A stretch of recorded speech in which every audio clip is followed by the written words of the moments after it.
76% of residents say they're satisfied with living in San Diego. Yes, San Diego is still one of the most loved cities in America. Why do so few people want to leave? A brand new national survey just confirmed what we already know. According to Gensler's report, 76% of residents say they're satisfied with living here, the second highest rating among major US cities. Even more surprising, less than 1/3 of young adults want to move away, one of the lowest leaving rates in the country. So what's keeping people here? What about a deep emotional connection to the city? A strong sense of belonging, engagement and community and local pride, and the lifestyle that only San Diego delivers, and let's be honest, sunshine all year.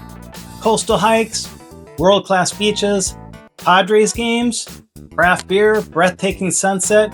It's hard to walk away from all of that. Yes, affordability is a real challenge, but for many, the lifestyle, culture, and everyday quality of life makes San Diego worth fighting to stay in.